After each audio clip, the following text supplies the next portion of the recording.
tertúlia. Boa tarde a todos e todas. Hoje é o dia 31 de julho de 2014, uma quinta-feira.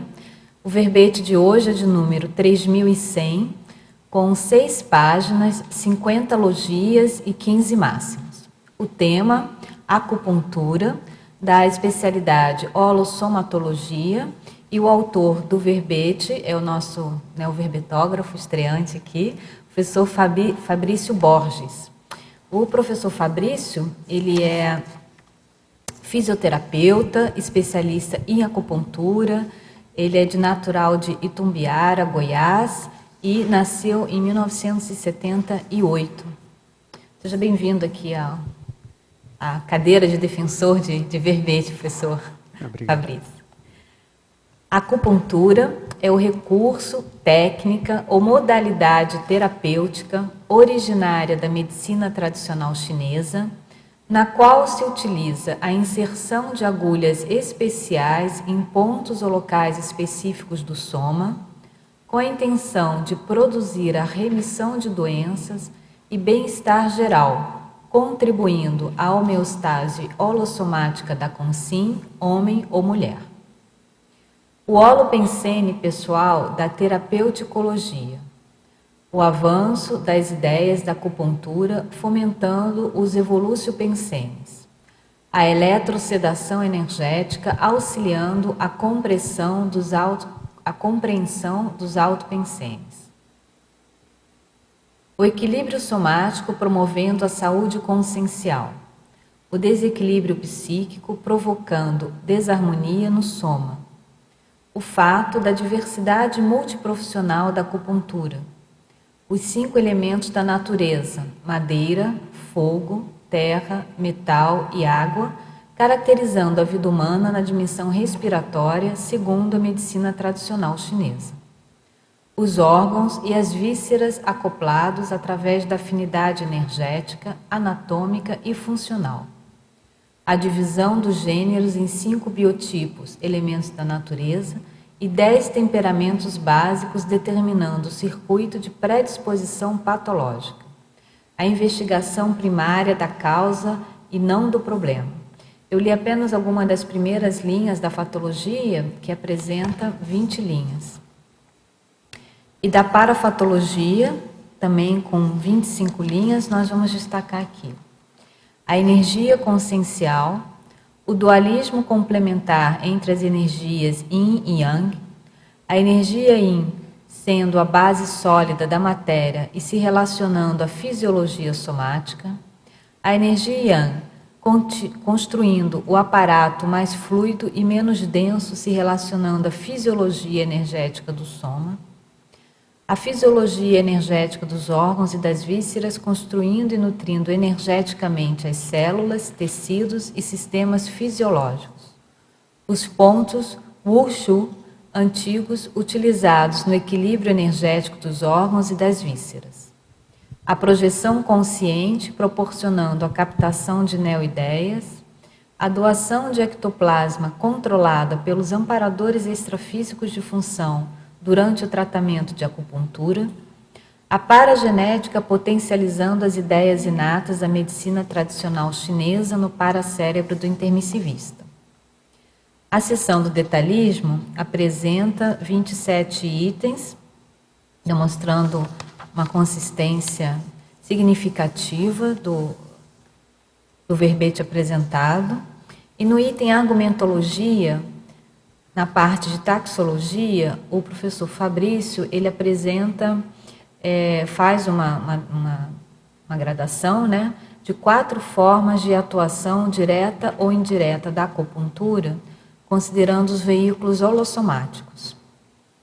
Mais abaixo, ele apresenta uma classificação de 5 biotipos básicos de acordo com a teoria dos 5 elementos da natureza e da psicologia chinesa.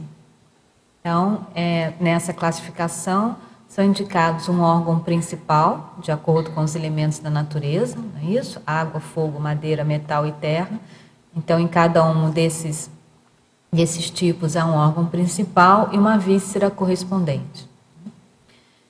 Da remissiologia, dos 15 itens, nós destacamos abordagem bioenergética, check-up holossomático, holofisiologia, homeostase geral e qualificação das energias conscienciais.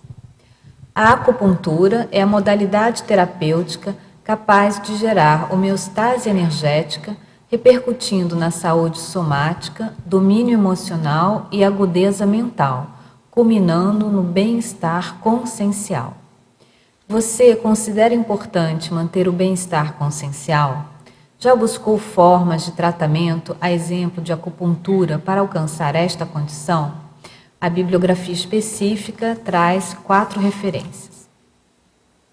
Passando agora para a mega-análise que é feita pela equipe da Enciclosapiens, formadas pela professora Marilene, Pilar e Socorro, nós temos China, técnica, terapia, profilaxia, medicina, meridianos, energossoma, agulhamento, acupontos, homeostase, chakras, estímulo, energossoma, mentalsoma, psicossoma, soma, neosinapses, terapeuticologia, holossomatologia e consciencioterapeuticologia.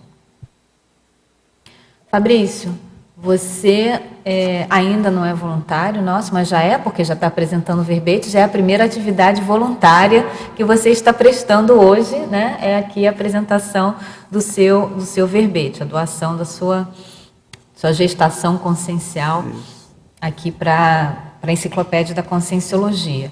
Você é especialista em acupuntura. Conta pra gente o que te motivou a trazer esse assunto para ser inserido na enciclopédia, como é que foi o contexto aí da sua produção verbetográfica. Bem, antes de mais nada, eu gostaria de agradecer, né, a oportunidade de estar aqui, com muita satisfação, essa oportunidade que é única, eu considero como uma coisa única, agradecer a equipe da Enciclosapiens e dizer que a necessidade que eu tive com as ideias da acupuntura era de acrescentar conhecimento a essas ideias milenares, né? E eu encontrei na Conscienciologia uma caracterização de ideias um pouco mais evoluídas do que outras linhas de conhecimento, né? Então, é até importante eu estar falando que eu conheci a Conscienciologia na China, que eu fui em 2009 para fazer um curso, e lá eu tive uma projeção e foram me faladas algumas coisas para buscar, né, essa nova ciência. E é ela quem me dá hoje o know-how de estar aqui, né? Então, eu faço um cotejo dessas ideias da Conscienciologia com as ideias da medicina chinesa. Então, achei muito importante estar acrescentando novos conhecimentos à medicina chinesa, que por mais que sejam conhecimentos inteiros, né, conhecimentos milenares, mas ainda a gente evoluiu. E essa evolução necessita de evoluir também nas verpons, né, nas verdades relativas. Muito bom. Eu quer dizer que você estava na China quando você teve uma projeção. Você quer falar um pouquinho? Porque agora eu fiquei curiosa, assim. Eu estava na cidade de Xangai, a gente havia acabado de chegar, e fizemos passeios lá, a gente estava fazendo um curso, o ideal lá era fazer um curso, mas junto com o curso também tem... Era um curso relacionado à acupuntura? À acupuntura, inclusive eu fui para 2 vezes para lá. E chegado no hotel, eu fui descansar e deitei na banheira, lá tem uma banheira, mas assim, com limite de água protegido. E eu saí do corpo, né? E eu senti a presença de 4 amparadores, e eles falavam assim para mim, uma mensagem bem simples, né? Nada é por acaso. E me mostravam nessa projeção uma praça com muita gente que é comum na China, né? E falavam de novo, ó, nada é por acaso. E me apontaram uma pessoa, um rapaz passando bem rápido, e ele se despontou nessa quantidade de pessoas que ali estava, e a carteira dele caiu. Aí, de novo, nada é por acaso. E ele vai andando, e na volta, ele volta para procurar a carteira, né? E, de novo, nada é por acaso. Várias vezes eles repetiam isso para mim.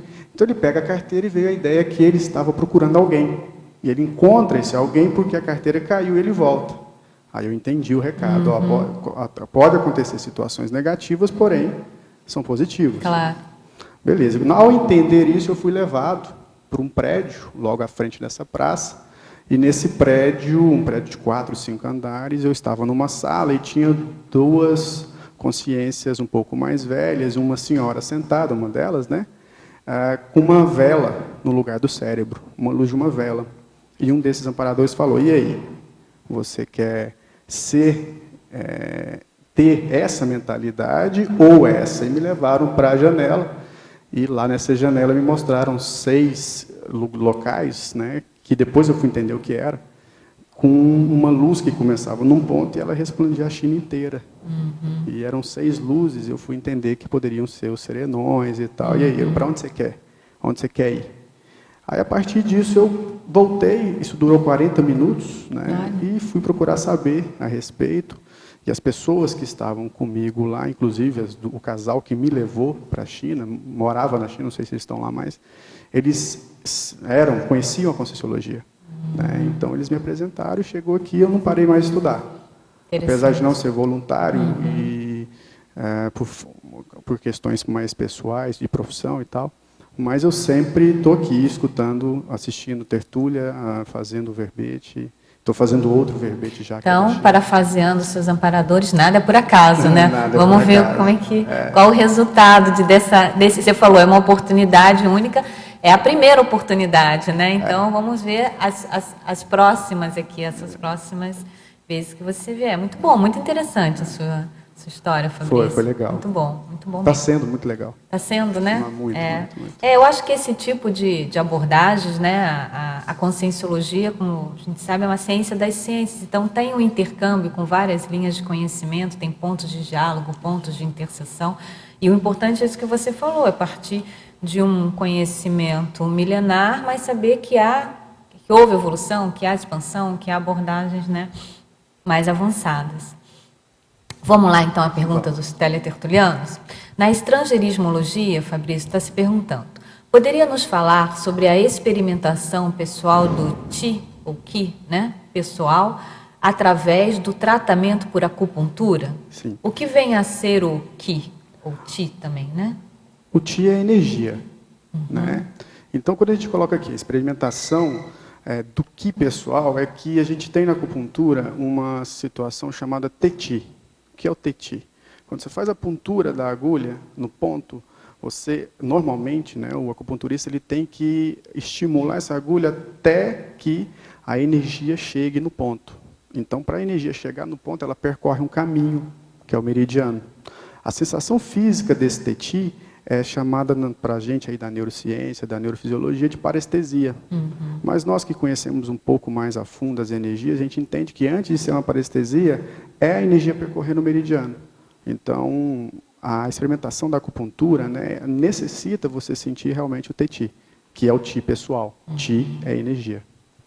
Isso ajuda na questão da autoconscientização energossomática? Sim, é o início. É o início. Eu acredito que sim.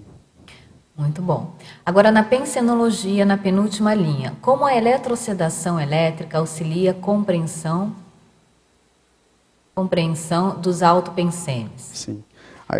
Aí ele pergunta, através do relaxamento somático e soltura do energossoma? Começa por aí. Mas aqui é eletrosedação energética. Né?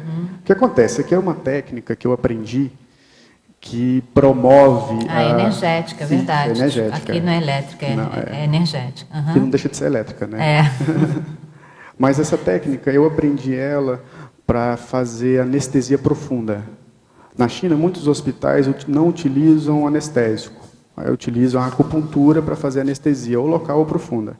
Bem, com as nossas pesquisas, com o tratamento, com a demonstração disso em aulas de acupuntura, a gente percebeu o quê?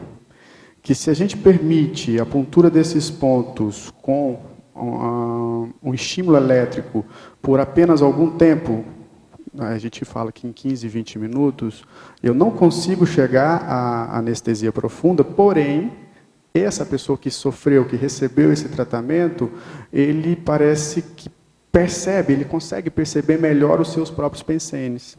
Então, vamos lá. Como acontece isso? Né? Foi até a segunda parte da pergunta. nós temos que entender a acupuntura, o efeito dela por duas vias. Ela ativa o sistema fisiológico e o sistema energético. Então, à medida que eu produzo um estímulo elétrico, eu vou liberar substâncias químicas, como, por exemplo, serotonina, endorfina, que vão produzir o relaxamento mental e físico. E segundo, eu também tenho um efeito energético. E essa energia que, por um acaso, poderia estar percorrendo os meridianos com uma velocidade maior, numa quantidade maior, quer dizer, desequilibrado, pode levar à diminuição desse desequilíbrio. E, a partir dessa diminuição, eu consigo entender melhor o que eu estou pensando e até mesmo sentindo. E que eu acho que acontece isso com 99,9%, né, das pessoas, principalmente quando doentes. Tá. Talvez elas não tenham essa noção do pensene, né? Mas essa autopercepção, pelo menos, ou dos sentimentos, sim, ou dos pensamentos, ela não associa os três elementos, não, né? Na verdade, o paciente em si, ele não entende muito o que é o pensene. Mas o ideal é, talvez, a gente, enquanto acupunturista, buscar entender esse paciente e perguntar para ele se ele consegue controlar os seus próprios pensamentos. Certo. Que é isso que eu fazia antes da técnica. Você consegue controlar seus pensamentos? Não. Quando você está deitado aqui na maca, você pensa o que você quer? Não, eu não consigo. Opa.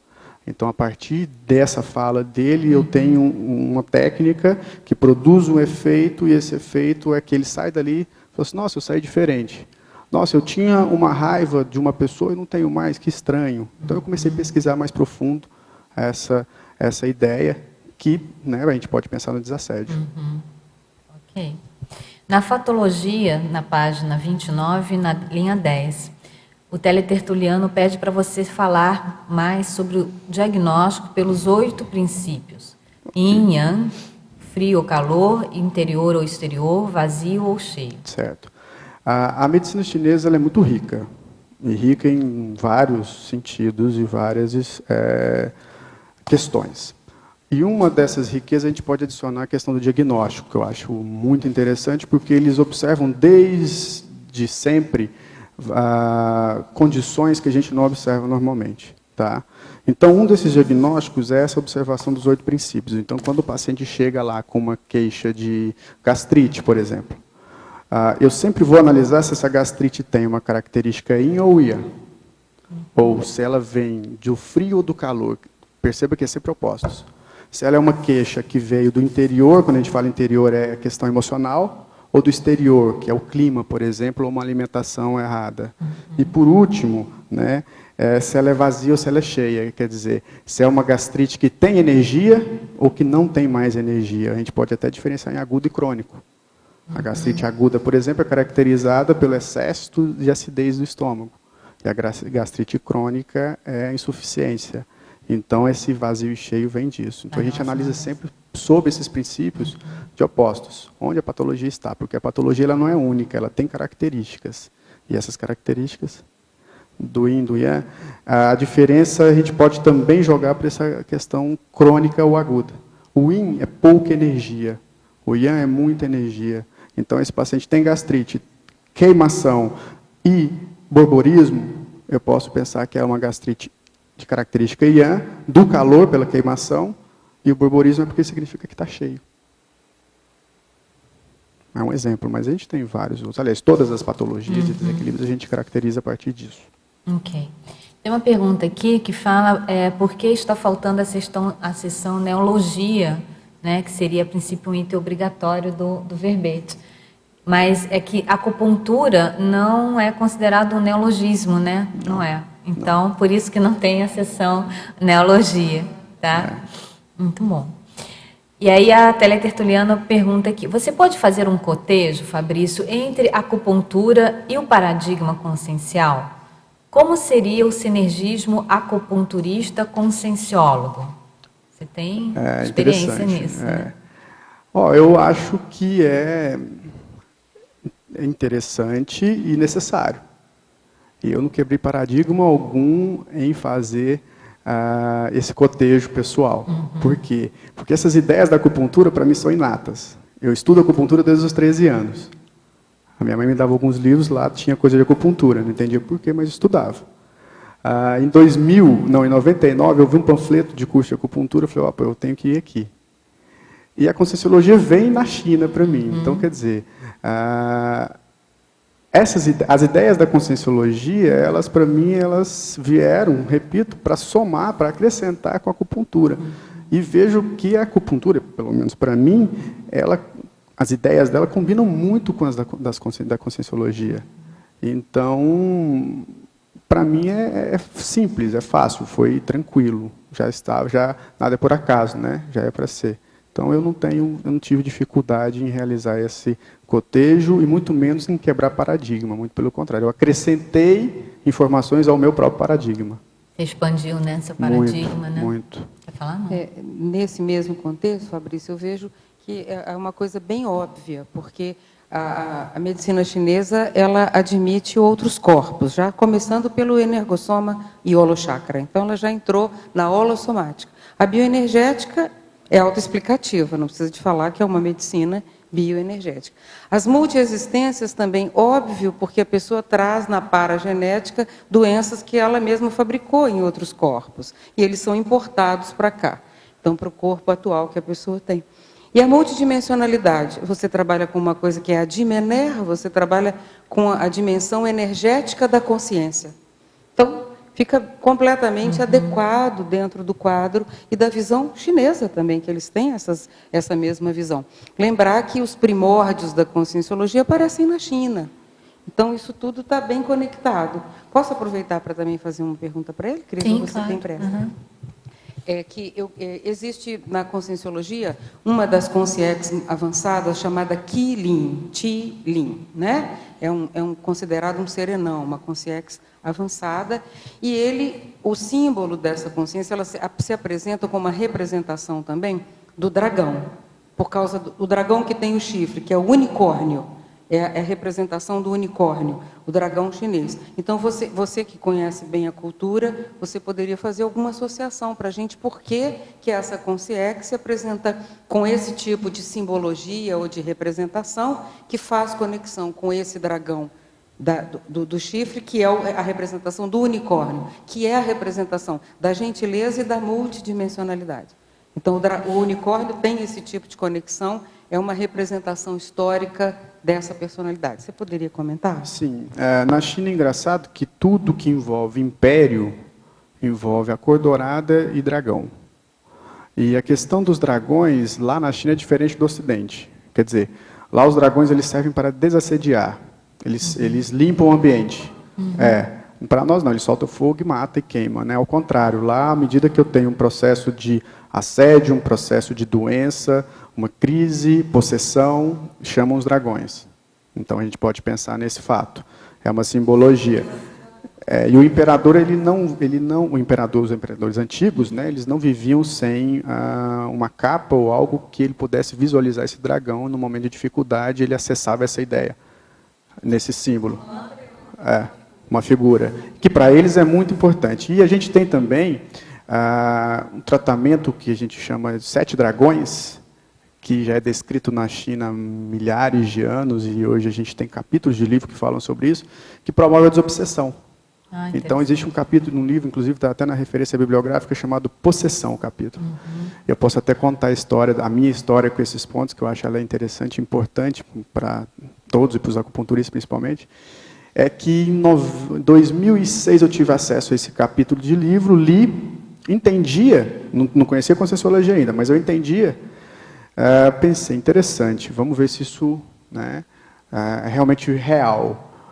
Nada é por acaso, eu estava na minha cidade, passando férias, e meu pai me solicita que eu vá à casa de um amigo do amigo do amigo para tratar uma pessoa. Chego lá, falei, veio uma sugestão, utilize esses pontos.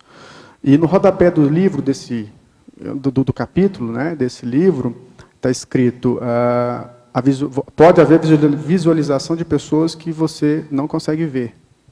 Opa, achei interessante de novo. Aí eu fui e usei esses pontos na pessoa, e essa pessoa, ao se levantar, da retirada das agulhas, ela vira para mim e fala, quem estava com você aí? Opa, ninguém, né, fisicamente. E a partir disso eu comecei a estudar mais, mas voltando à questão dessa pessoa, ela se sentiu muito bem depois do tratamento. Então, independente se é possessão, desobsessão ou 7 dragões, enfim, para mim o que importa é o efeito final. O show em si não importa muito. A simbologia por trás disso. Mas o tratamento, ele é o tratamento dos dragões, né? Muito interessante, muito legal. Já ajudamos muita gente com esse tratamento. Tem a ver muitas vezes até com o próprio desbloqueio energético, Perfeito, né, que perfeito, causa. é o que eu entendo. E aí o autodesassédio, né, o próprio autodesassédio a partir do desbloqueio energético. E o mais interessante também, talvez seja porque a combinação desses pontos parece provocar a evocação de alguns amparadores. Eu sinto hoje mais ainda, né, com a experiência que a gente vai adquirindo, a evocação desses amparadores, eu sinto a presença deles mais forte, coisa que em outros tratamentos não existe, entende? Dependendo do tipo, né, da questão ali, os amparadores se fazem mais presentes. Tem perguntas aqui, vamos lá. Parabéns pelo verbete. Obrigado. Aqui, queria assim que tivesse uma relação, e elas têm relação, né?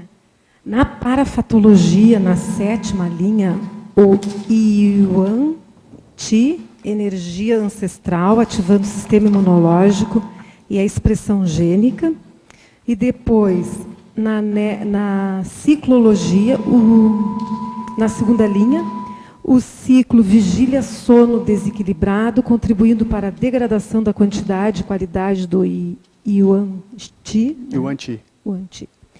E também abaixo, na interaciologia, terceira linha de baixo para cima, a interação meridianos extraordinários, sistema imunológico. Acho que dá. Vamos lá. Primeira coisa, é importante esclarecer o que é o Yuan Ti, que seria essa energia ancestral. Fazendo um cotejo com a Conscienciologia, a energia ancestral, ou Yuan Ti, é o para-DNA. E a ideia que a gente tem verbete. Então, o para-DNA, ou Yuan Ti, ou energia ancestral, nós temos a ideia que tudo começa a partir dele para a formação do soma. Então, essa energia ancestral, ou Yuan Ti, ela fomenta o sistema imune. Então, nós temos hoje, dentro da ciência convencional, a ideia que se você só fica doente se seu sistema imunológico abaixa, diminui, é degradado. E ao longo da vida, você vai gastando essa energia Yuan, essa energia vai sendo desgastada, a partir do momento que há o desgaste, o seu sistema imune ele não tem mais força para resistir à patologia. Então, começa por aí. E há uma integração muito interessante entre expressão gênica e sistema imunológico. Então, respondendo aí a parafatologia. A segunda está no ciclo, né? A ciclologia, que você falou? Sim, aqui. Então, o que a medicina chinesa contribui com informação a partir desse raciocínio? É que a energia ancestral, ao longo da vida, ela se degrada, diminui, como a gente falou. E a gente apresenta sinais dessa degradação. Então, ele fala, o paciente chegou com cabelo branco mais cedo, lombalgia, gonalgia, que é dor no joelho, impotência sexual, infertilidade, nós podemos diagnosticar como uma diminuição desse Yuan Ti, dessa energia ancestral. Então, aqui, a gente coloca, né, que se você tem um ciclo vigília-sono desequilibrado, você vai degradar, você vai denegrir a sua energia ancestral mais rápido que o normal. Então, a gente considera aí que você precisa de uma boa carga horária de sono, a partir da sua constituição e das suas necessidades. Essa boa carga horária de sono vai entre 6 a 10 horas, dependendo do seu biotipo. Isso é interessante falar para os jovens, né? Sim, perfeito. E uma outra coisa que o chinês já fala há muito tempo, sono é para o período noturno, não é para o período diurno. Durante o dia, o ciclo hormonal é outro, e durante a noite, o ciclo também hormonal é outro, né? Então, quanto mais você cria desequilíbrio do seu ciclo vigília-sono, mais você degenera a sua energia ancestral, mais rápido você fica velho e mais doente. Mais aberto, né? Predisposto a doenças você vai ficar. Porque você vai denegrir seu sistema imunológico. Outra coisa que é bom acrescentar, você também pode piorar a qualidade da sua paragenética. Eu acredito que sim. Por quê? Porque se você não cuida do soma, você não cuida da energossoma, você não cuida da sua genética, você não cuida da sua paragenética, do seu paracérebro. Pode gerar efeitos mesmo, né? Digamos assim, E para fechar a pergunta, né, interação meridiano extraordinário, sistema imunológico. É o seguinte, olha o nome, meridianos extraordinários, eles são superiores aos meridianos comuns chamados de principais. Esses meridianos, eles carregam no seu interior a energia ancestral. Então, o que ele faz? Eu, particularmente, sempre estimulo esses meridianos com determinados pontos para eu proteger o meu paciente, eu proteger a sua energia lá no sistema imunológico. Então, a gente vê uma recuperação em 40%, 50% mais rápido do paciente quando estimula esses meridianos extraordinários, pois eles possuem energia ancestral. Ou Yuan-Ti ou para-DNA, dependendo da nomenclatura aí. Muito obrigada. Se você tem experiências com parapsiquismo e acupuntura, porque até você citou, né, o ponto Yin Tang, frontochakra, facilitando a clarividência, lá na parafatologia, né, na quinta linha, de baixo para cima, o VG20 para o chakra coronário, facilitando as parapercepções. O Valdo já citou isso também, né, no Projeciologia. Não sei se você já trabalhou até com esses pontos, ou alguns outros, com esse objetivo. Ok? Vamos lá. A questão dos chakras. Eu vou explicar primeiro a questão dos chakras para facilitar aqui o raciocínio em cima desses dois últimos chakras aqui. Nós temos basicamente aí 7 chakras, não é isso? Esses 7 chakras são os principais, né? Eles estão na linha média do corpo e, à medida que eu vou ascendendo esses chakras, eu vou percebendo que eu vou diminuindo a densidade das energias em cada um deles. Vou dar um exemplo. Cardiochakra, emoção, é denso. Coronochakra, parapsiquismo, intelectualidade, é mais fluido. Então, a minha ideia aqui é demonstrar que, a partir do estímulo do frontochakra e do VG20, que são os dois mais altos, lembro que o frontochakra ele tem a representação de um ponto chamado Intan, que é um ponto extra, tá? E o coronochakra tem a representação de um ponto chamado VG20. Esse VG é uma sigla de vaso governador. Então, particularmente, eu gosto de estimular esses dois pontos no meu paciente, para quê? Para estimular chakras mais evoluídos, vamos dizer assim. E esse estímulo mais evoluído realmente proporciona, ao final de tudo, o desassédio. Eu tenho experiência pessoal, tá? Tanto prática em relação ao meu paciente, porque eu não deixo de ponturar esses dois pontos, e também pessoal minha, né? Que eu também utilizo em mim e facilita muito. E respondendo a primeira pergunta, eu tenho experiência parapsíquica desde os 7, 8 anos de idade, mais ou menos, e que foram respondidas assim com mais clareza desde 2009. Eu já fiz experiência em mim, eu sou acupunturista também, fisioterapeuta, e eu notei que na dinâmica que eu frequento da paracirurgia, eu comecei a ter mais clarividência depois que eu apliquei. Antes eu tinha mais, era ectoplasmia. E aí eu achei interessante, só que a gente ainda está engatinhando para localizar quais os outros pontos que a gente acha para fazer um cotejo geral, né, para estimular isso. Eu entendo, mas você pode acrescentar os pontos P7 e R6, faz a combinação entre o ponto P7, é pulmão, tá? 7, e o ponto rim 6. Um está aqui no pulso, o outro está lá no tornozelo. Esses dois pontos, ao meu ver, também auxilia a clarividência, principalmente. Só os dois, tá bom? Bilateral. Fabrício. Só um minutinho que tem uma pessoa. Fabrício, boa tarde. Em primeiro lugar, achei muito interessante o seu trabalho. Eu sou fã incondicional da acupuntura e considero que o verbete está muito bem escrito. Obrigado. E que você deve ir em frente, nós já estamos esperando os próximos. E quando você vem para Foz? Perguntas básicas. Aqui na fatologia, na 6ª linha, você traz a divisão dos gêneros em 5 biotipos, os elementos da natureza, e os 10 temperamentos básicos, determinando o circuito de predisposição patológica. Você pode explanar um pouquinho mais? Posso sim. A acupuntura, como você pode até perceber na fatologia, na 3ª linha, né, ela vem da observação da natureza. Tá? Então, os antigos camponeses, que se transformaram em filósofos, né, na época, isso há 9.000 anos. Tá? A gente fala em 5.000, mas a ideia hoje é de 9.000 anos. Eles observavam a natureza e viam na natureza uma forma, um espelho de como a gente é. Então, eles determinaram 5 elementos básicos da natureza. Outras medicinas trazem 4, 3 ou 5 e não consideram outros, mas a nossa base aqui da chinesa são 5, que é madeira, fogo, metal, terra e água. Então, a partir desse conceito, eles pegaram cada característica elementar desse aspecto da natureza e começaram a pensar sobre ele. Então, eu vou lá. Madeira. Para a medicina chinesa, fazendo essa observação, o elemento madeira fornece a capacidade de a gente buscar independência e liberdade.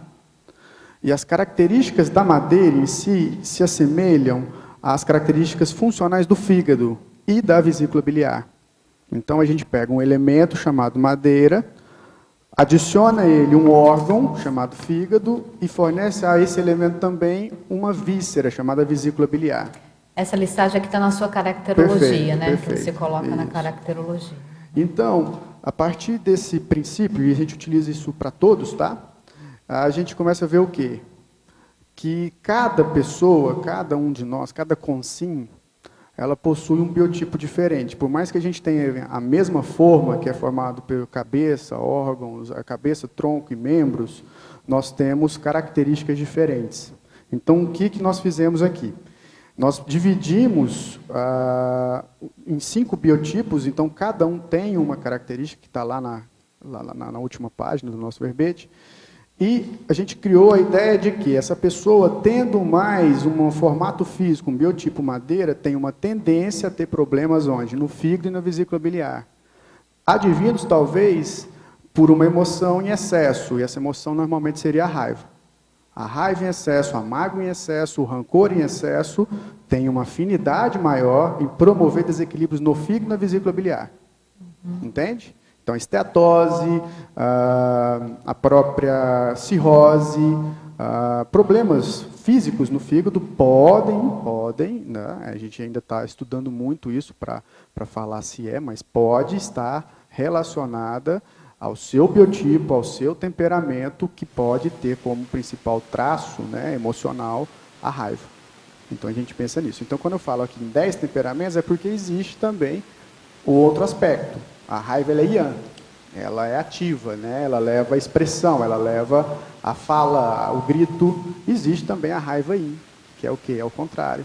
A pessoa fica nervosa, calada e não se expressa. Então é uma pessoa o quê? Passiva. Então, para fechar aqui o raciocínio e responder mais ainda a sua pergunta, nós temos 5 biotipos, cada um com as suas características. Citei aqui o da madeira, onde a medicina chinesa olhou na natureza e trouxe esse conceito para dentro da gente. E esse biotipo em si, ele é como se fosse um conjunto de situações. A gente pode até enumerar trafores e trafares em cada biotipo. Tá? E até a gente cita em algum momento aqui no verbete que, observando o biotipo, eu posso contribuir para o autoconhecimento. Tá? Então, a nossa ideia principal era essa aí. E esses 10 temperamentos básicos aí, você sempre vai colocar em opostos, porque o melhor é o equilíbrio, é o meio. E a principal energia, voltando aqui ao exemplo da madeira, seria a ação, a atividade, que é a busca da independência e da liberdade que todo mundo quer, né? Tirar as coleiras aí do pescoço para poder evoluir. Complementando, então, aqui na parafatologia, na 8ª linha de cima para baixo, você põe o Jin Qi, né? O Jin Qi, essência dos alimentos, representando a base da energia Yin. A energia Yang penetrando nos pulmões. E na tecnologia, na última linha, na página 31, você coloca como técnica a da imobilidade física vígil. Então, eu gostaria que você explanasse mais sobre isso. Ok, vamos lá. Primeira coisa, a questão do Jin. Jin é a essência, né? Qi dos alimentos, ou a essência dos alimentos, é necessária para a gente fomentar, alimentar o corpo, o soma, que é yin, porque ele é massa, porque ele é denso. Agora, quando eu puxo o ar, quer dizer, quando eu inspiro, eu trago para dentro do meu corpo um tipo de energia imanente que é a do ar, do oxigênio. E essa energia de característica Yang, por que ela é Yang? Ela está no céu, ela está no alto, ela é rarefeita, eu não enxergo, né, com esses olhos físicos, então ela tem característica Yang, ela vai para o pulmão. E essa energia alimenta também o corpo, mas também alimenta as minhas energias, energossoma. Tá certo? Entendido? Sim? Ok. Agora, quando a gente coloca aqui a técnica da imobilidade física Vigio, eu particularmente gosto muito dessa técnica e tento aprimorá-la cada dia, e a acupuntura me ajuda nisso, tá? É uma técnica onde você consegue dominar o seu corpo, dominar o soma. E eu tenho uma ideia bastante concisa, onde se você não consegue dominar o soma, você não consegue evoluir. Se eu não consigo dominar meu apetite, eu não consigo evoluir. Quer dizer, eu estou fazendo uma dieta e chego numa confeitaria e vejo lá um pedaço de doce, eu não posso. Se eu me render a isso, por favor. Eu acredito que a gente não consegue aí dar início a uma evolução mais profunda e maior. Então a imobilidade física Vigio me ajuda a compreender essas questões e eu repasso isso aos pacientes, porque é simples. O paciente está deitado, em alguns casos, é claro, o pessoal olha para o teto e tenta não piscar. E ali até vejo o nível de ansiedade que ele tem. Tá? Então eu utilizo essa técnica aí no meu dia a dia. É óbvio que eu não vou pedir para ele ficar 3 horas na imobilidade física Vigio, porque a gente sabe que é complicado e difícil, mas o máximo que ele conseguir ajuda. Ou passa por tarefa para casa, né? Homework. Então, você faz uma junção da técnica da imobilidade física Vigio com a técnica da acupuntura no sentido prático. Sim, sim. Ok. Sim. Até o princípio desse verbete, né, que é fazer esse cotejo. A medicina chinesa, recebendo informações da conscienciologia, né, e técnicas também da conscienciologia, porque isso ajuda, isso promove o bem-estar. Isana, queria fazer uma proposta. Eu vou dar só a palavra para a Keiko aqui, que ela já estava na fila, e depois eu queria voltar às múltiplas perguntas dos teletertulianos. E aí a gente vai fazendo um equilíbrio aqui, tá? Da plateia presencial com a virtual. Vamos lá? É interessante porque a imobilidade física Vigio ajuda para que o efeito da acupuntura em si faça efeito, né? Porque a pessoa estando ansiosa ou com muitas preocupações tem dificuldade para, né, que chega numa condição melhor, não é isso? Com certeza. E ao contrário também. A acupuntura auxilia essa isso. imobilidade física. Nesse ponto que eu queria chegar, né? Voltando um pouco à questão da relação da acupuntura com o paradigma consciencial, você tinha comentado antes, né, na questão que a acupuntura auxilia a pessoa a se perceber melhor, né, aumentar a autopercepção pensênica, né, pelo desassédio. Enquanto a gente ainda, né, não tem autodomínio, né, das nossas energias, a acupuntura ajuda nesse sentido, né? Eu faço acupuntura também e diria assim que sempre eu saio assim com um equilíbrio emocional, né? Chegando no ponto assim de um padrão de referência homeostática, sabe? Então realmente e a partir disso a pessoa tendo essa autopercepção da sua pensenidade e com equilíbrio emocional, ela pode buscar a reciclagem intraconsciencial. Então, daqui para frente, o que eu vou fazer, né, para manter esse padrão? Perfeito.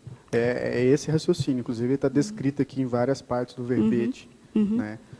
Rapidamente, então, eu gostaria que você comentasse, né, você esteve falando sobre a energia ancestral que vai diminuindo com o passar ao longo da vida. Né? Então, a minha curiosidade em relação na parafatologia, né, na segunda linha, você traz o dualismo complementar entre as energias yin e yang, né, e segue falando mais sobre essa questão aí. No caso da menopausa, né, que a gente vai perdendo, né, as mulheres vão perdendo a quantidade de progesterona que tem relação com a energia yin, não é isso? Como que a acupuntura ajuda no equilíbrio dessas duas energias, né? Que na verdade precisa dos dois, né? Yin e yang. Sim. Bem, aqui a gente tem que entender o seguinte. Primeiro, o corpo ele tem uma vida útil, né? Então a gente vai dessomar e vai descartar esse soma num determinado momento, ponto. A ideia que a gente tem que entender aqui, na minha opinião, é a seguinte. Teoricamente, a mulher, antes dos 49, não pode entrar na menopausa. Se ela entra na menopausa, ela tem desgaste de energia ancestral. Ou por algum motivo maior. A gente não vai entrar nesse conceito aqui, eu vou entrar no conceito mais de desequilíbrio, na ideia de desequilíbrio. Então, aos 49, até os 49, seria interessante ela ainda estar passando pelo processo normal e natural aí dos seus ciclos ovulatórios e tal.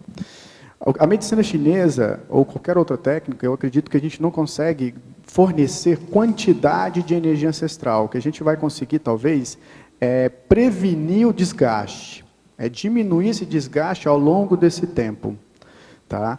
Então, a gente consegue trabalhar no nível de qualidade de energia, não de quantidade. Mas, né, a gente trabalha também com alguns médicos e médicos que pensam também diferente aí, em relação a esses conceitos, que talvez eu recomendaria, e sempre recomendo para os meus pacientes que estão passando por esse processo de deficiência de energia ancestral, a prática ortomolecular, que é uma prática bem interessante, que principalmente um ortomolecular que conheça de hormônios bioidênticos. Tá? A modulação hormonal bioidêntica é diferente da modulação hormonal convencional. Eu entendo bem. A modulação hormonal bioidêntica são hormônios idênticos ao do corpo, onde a modulação hormonal convencional, que as mulheres aí costumam fazer, são hormônios sintéticos que não fecham uma cadeia molecular. Então, eles podem ser considerados como xeno-hormônios e podem até levar ao câncer. Eu tenho uma experiência pessoal com relação a isso. Quer dizer, a gente tem a suspeita aí que uma das coisas que influenciaram o câncer da minha mãe foi a questão desses hormônios, mas é uma suspeita. Mas o que eu quero dizer é que quem está passando por esse processo, eu posso orientar a busca de um médico ortomolecular, especialista em ortomolecular, que tenha conhecimento com os hormônios bioidênticos. No Brasil não é muito divulgado, mas na Europa, nos Estados Unidos, isso é prática de medicina, de política pública, tá certo? Okay. O Brasil hoje, inclusive, tem empresas que exportam esses hormônios para o mundo todo. Bom, Tânia, só vou prosseguir aqui, já você é a próxima, tá? Fabrício, Malu também, tá? Eu vi que você está na fila, mas... E no item antagonismologia, na página 31, segunda linha, dentro do antagonismo, misticismo, cientificismo. Como anda hoje ao redor do mundo a aceitação da acupuntura como ciência? Acupuntura? Como ciência. Como ciência. Está melhorando. Eu tive a minha primeira aula de acupuntura em 2000, e nessa época, realmente, a gente estava tirando leite de pedra, dando murro em ponta de faca, porque ninguém aceitava por conta dessa condição, né, de achar que é uma coisa mística, uma coisa que não tem que acreditar na acupuntura, se não acreditar não funciona, né? E a gente tinha ideias assim, artigos mínimos, não tinha nada. Hoje não, hoje a gente já pode até perceber na mídia convencional, pelo menos de 3 em 3 meses tem uma revista de grande circulação falando da acupuntura. A última foi a Isto É uma reportagem de capa falando sobre os efeitos científicos dela. Então, nesse quesito aqui, a gente está bem. Nós estamos conseguindo desmistificar a acupuntura em relação a esse místico que envolve ela, que é importante, foi mais importante, mas ainda continua importante. Por quê? Porque tem coisa que a gente não consegue comprovar. Então, eu vejo muito também em escolas de acupuntura, a ideia é o seguinte, não, a acupuntura, ela é científica. Respeito, entendo, porém essa ciência ainda também está atrasada mediante as ideias da Conscienciologia. Porque não dá também para acreditar só no que eu estou vendo, e não no que eu estou sentindo, né? Mas está legal, tá bom, está evoluindo. E na masculinologia, você inclui o filósofo Confúcio, né? Você pode comentar o porquê dessa inclusão? A ideia inicial do Confúcio foi que ele, segundo as pessoas que me levaram para a China em 2009, esse casal que lá morava, ele foi um das concierges lá que organizaram essa viagem. Começa por aí. E segundo, a questão do Confúcio vem porque tudo começou dele, né? Ele reorganizou muita coisa de ideias perdidas na China. E tem até a ligação dele com a Conscienciologia, foi por essa questão. Mas existem outros, como, por exemplo, o Imperador Amarelo, que é uma grande figura, e Lao Tse, que também está citado aí no verbete. Então, pegando aí essa sua última resposta, vamos pegar um gancho aqui com a próxima pergunta, porque na filosofia você coloca o taoísmo, o confucionismo e o budismo, né? E a pessoa pede para você relacionar essas 3 linhas filosóficas com o tema do seu verbete. Então, você já começou a explicar do confucionismo, quando você falou do Lao Tse, você já está dando gancho aí do taoísmo. Você quer complementar falando Sim, claro. do budismo? Ó, a ideia básica aqui é que a medicina chinesa, a base, a mãe dela é o taoísmo. Tá? Porém, não existe taoísmo, não existiria taoísmo sem o budismo e sem o confucionismo. Ok? E a gente já pode agora pensar também que nós temos que acrescentar novos conhecimentos aqui, porque, por exemplo, o budismo está atrasado em muita coisa, né? Ele fala em umas situações aí de a gente tem que vir aqui para sofrer, parará, essas coisas não tem. Mas a minha ideia aqui é a base. Então, são as 3, né, filosofias básicas aí que criaram as ideias, os conceitos da medicina tradicional chinesa. E na fatologia, na página 29, na primeira linha, você menciona a China, né? Que também tem a ver, claro, com a medicina tradicional chinesa. E a Teletertuliana pergunta, a China sempre ocupou espaço na sua vida atual? Você comentou um pouquinho sobre isso, né, da sua experiência na China. Qual foi o seu percurso de pensamento para escolher essa profissão de acupunturista? Ok. Né? Bem, é interessante isso, né? Isso é inato. Eu tenho essa conclusão de ser inato, por quê? Porque eu fui para a China numa condição totalmente contra, na época. E no dia que eu resolvi ir para a China, inclusive foi quem me deu esse aporte, foi meu pai, a minha avó falou que, com 5 anos de idade, eu falei que eu queria conhecer a China. Eu não lembrava disso, é óbvio, né? E depois meu pai conta que com 15 anos também eu falei. Então, essa afinidade com a China, ela vem aí, né? A gente pode entender que ela é inata e vem. Uma hipótese, né? De outras vidas, com certeza, com certeza. É uma hipótese, com certeza. E na fatologia também, na terceira linha, a Teletertuliana pede para você comentar sobre os 5 elementos da natureza, caracterizando a vida humana na dimensão respiratória, segundo a medicina tradicional chinesa. A Ayurveda indiana também não se baseia nesses 5 elementos?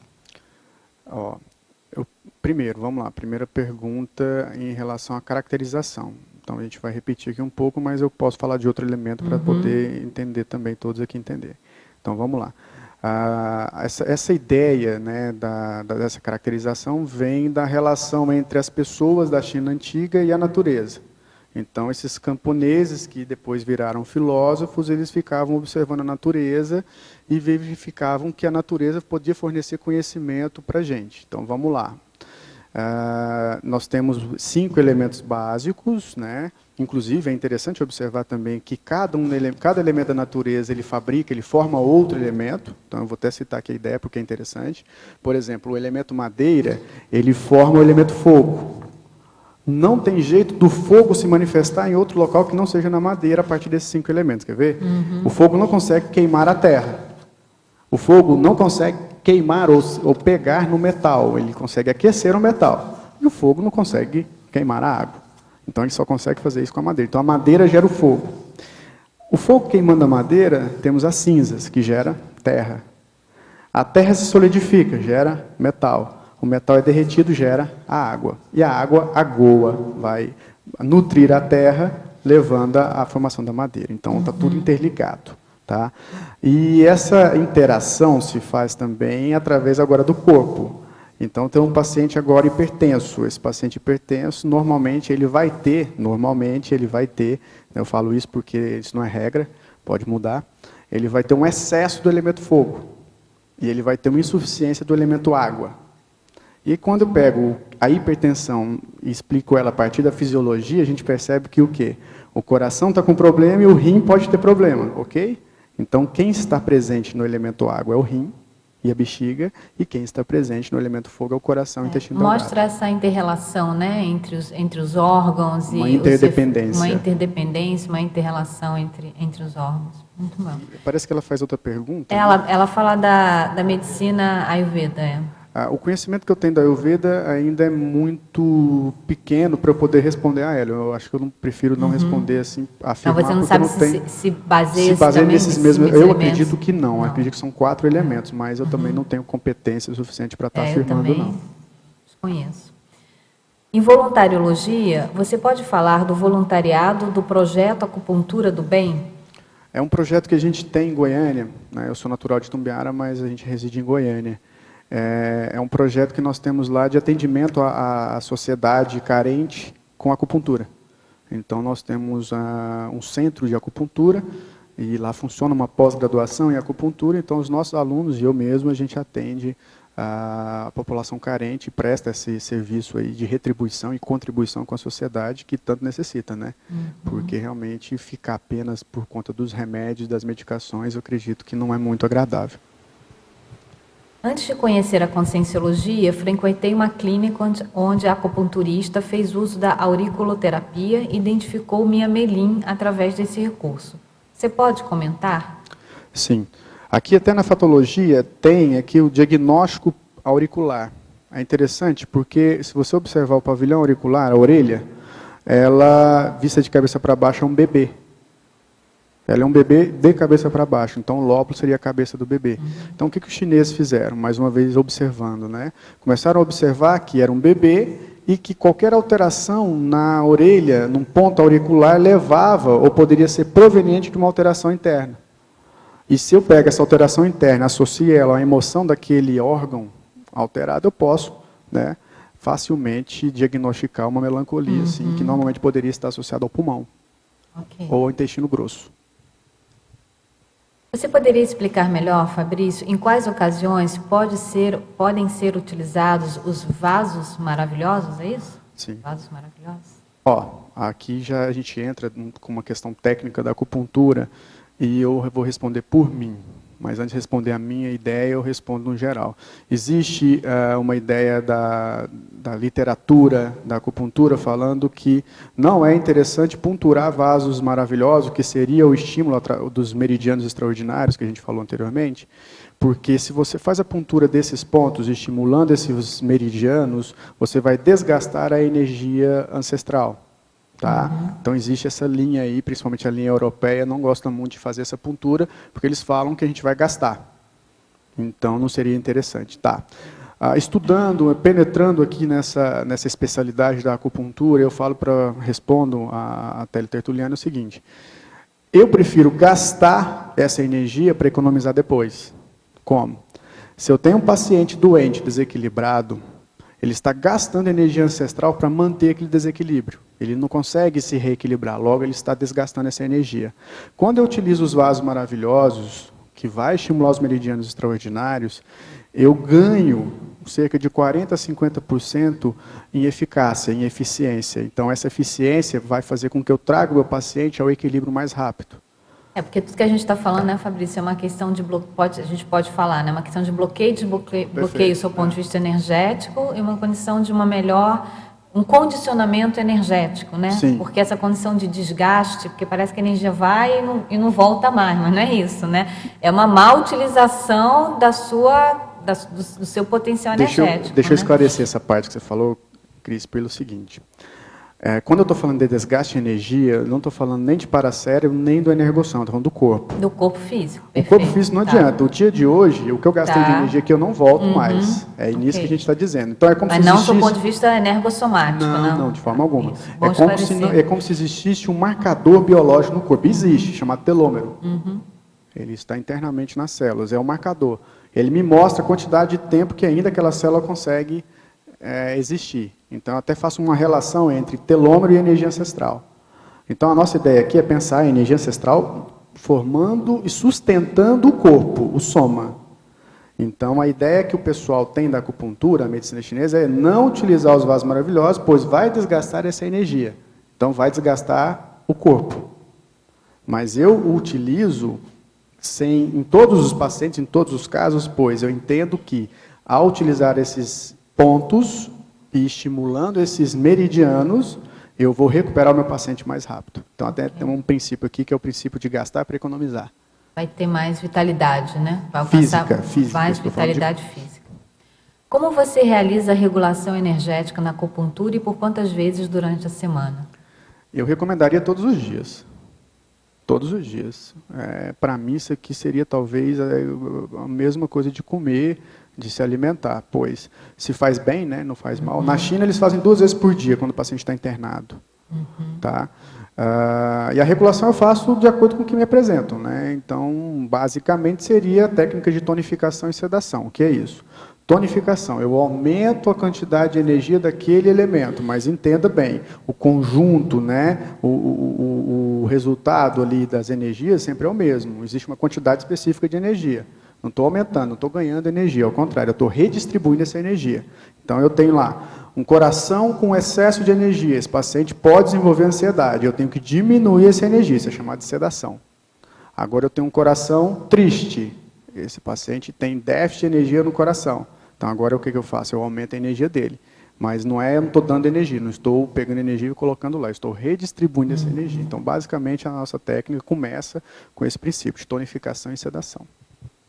E uns EVs, né? No mínimo uns 20 EVs por dia também ajuda bastante, né? Isso vai ajudar sobremaneira, né? Não, e é necessário, né? E o EV está acima disso tudo que a gente está falando. Exatamente. Não tem como. Né? Mas, né, não é todo mundo que entende do EV. Quais são os parâmetros legais no Brasil, Fabrício, para os acupunturistas não médicos? Você tem informação? Bem, normal, natural. Todo mundo, inclusive tem até uma classificação brasileira de ocupações, né, no Ministério do Trabalho, que qualifica o acupunturista. Tem uma profissão chamada acupunturista. Qualquer pessoa pode se transformar no acupunturista. Eu não vejo isso com bons olhos, mas eu respeito, pois é a normativa do governo. Por que existe a normativa da CBO? Existe essa normativa da CBO para agregar, né, para acomodar os chineses acupunturistas que vieram da China e que não têm curso superior. Então, ela se mantém. E nós temos essa categoria, né, que está amparada pela CBO, que é do Ministério do Trabalho, e temos também as especialidades de classe. Então, cada classe, cada profissão pode ter a acupuntura como a sua especialidade. Hoje nós temos 13 classes da área da saúde que regulamentam a acupuntura como especialidade, não só o Conselho de Medicina, mas todos os conselhos, a maioria dos conselhos da área da saúde. E eu lembro bem que o Conselho o Conselho Federal de Fisioterapia foi o primeiro a regulamentar isso em 1986. E o Conselho de Medicina em 2000, quer dizer... A medicina ainda não aceitava a acupuntura e passou a aceitar e buscou, por alguns métodos não muito interessantes, a agregação da reserva de mercado, mas isso hoje está defasado, pois a nossa presidente aí, ela sancionou uma lei e retirou a acupuntura dessa lei, que é o ato médico. Então, hoje, a acupuntura, legalmente, ela não é só para médico. Não é restrita não, de forma alguma. Até existem políticas públicas de acupunturistas não médicos. Vamos lá, Tânia? Fabrício, por favor, aqui na fatologia, na segunda linha, aqui no finalzinho da segunda linha, na página 29. O fato da diversidade multiprofissional da acupuntura. Você já falou sobre esse fato? Isso, reflete bem isso que a gente acabou de falar. A acupuntura é de todos os profissionais. Repito, perfeito. Não sou a favor da acupuntura ser uma qualificação de pessoas que não têm um curso superior. Não sou a favor, mas eu respeito. Pois, se eu fosse contra, eu estaria fazendo reserva de mercado mediante uma lei que tem aí no Ministério do Trabalho. E reserva de mercado não é constitucional, né? Então, mas a acupuntura, ela pode ser uma técnica, ela é uma técnica que pode ser experimentada a nível de aprendizado por todos. Acredito que, no máximo, em 10 anos, a gente já tem um curso superior de medicina tradicional chinesa no país. A China está investindo muito nesse quesito. Acredito. Mas ainda a gente está nessa linha ainda, sem esse curso superior, só contando com especializações e curso de formação. Está havendo uma demanda, né, uma procura maior, né, por essa linha de conhecimento. Fabrício. Os próprios médicos, né, alguns médicos estão começando a ter mais interesse, né, para essa forma mais sistêmica e mais integrada de ver o paciente, de entender ali a patologia e tudo mais. Sim. Né? Fabrício, você fez medicina? Não, eu sou fisioterapeuta. Fisioterapeuta. Acupunturista. Tá, ok. Muito obrigada. Beleza de verbete, hein? Obrigado. Parabéns. Obrigado.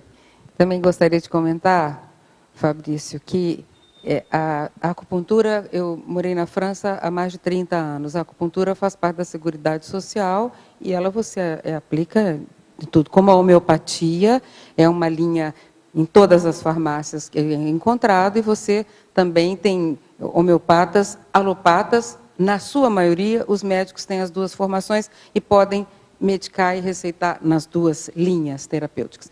Então, essa visão brasileira ainda da medicina, da acupuntura ser uma medicina complementar, ela ainda é extremamente preconceituosa.